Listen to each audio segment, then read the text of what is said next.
Okay. So just to finish out this topic, these are the conditions for a just war. All right. This possibility of success thing, basically, you can't go in just out of like, sometimes presidents or kings or whatever, out of pride, will just say, well, we're not just going to sit back and let these people take us over, when actually, like, they know that they're going to lose, and that really some, negotiation and discussion would probably make it so that they'd be able to get past the war, or get around the war.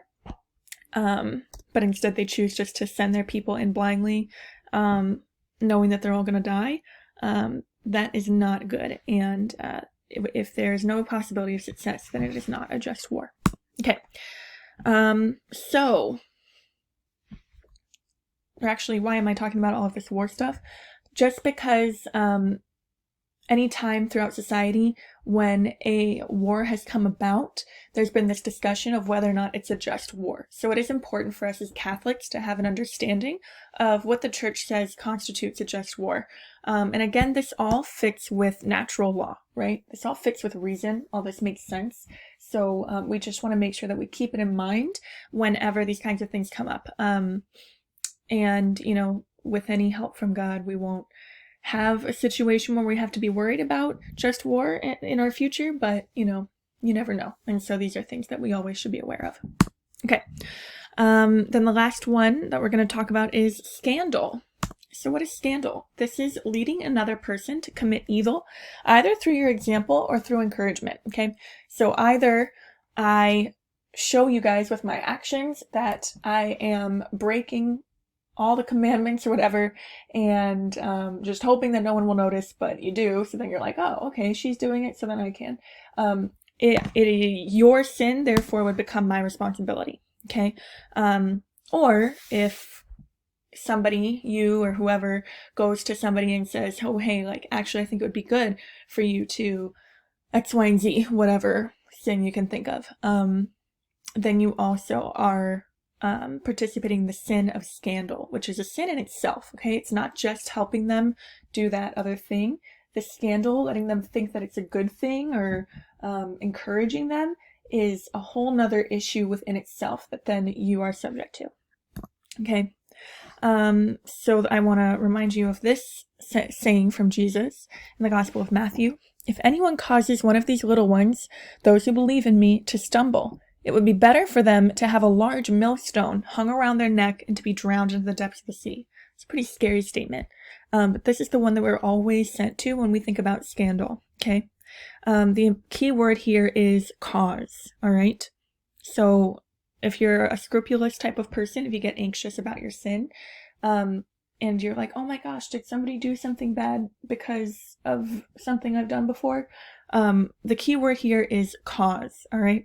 If it was like a whole chain reaction and you didn't mean to, whatever, this isn't what we're talking about. We're talking about literally your action led to another person's sin, okay? All of these things are forgivable as usual, and as we examine our own consciences, we just ask God for forgiveness and for the strength to improve as we move forward, okay?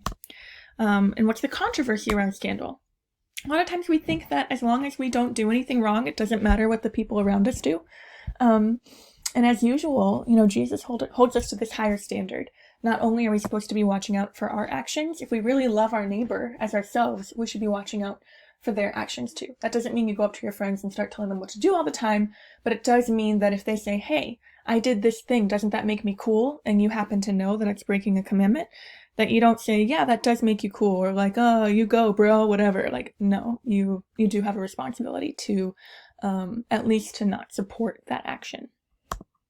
Yeah, I already said that.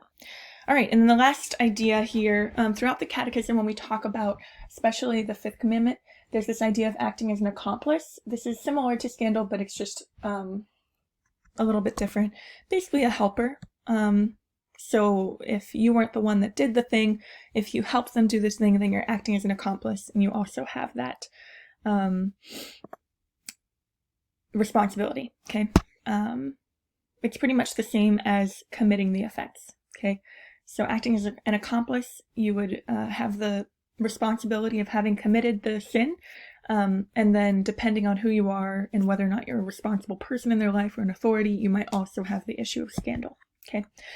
So, on that happy note, I swear you guys, this is a part of our 8th grade curriculum, is to discuss the 5th commandment and what it means for our society. So there you go.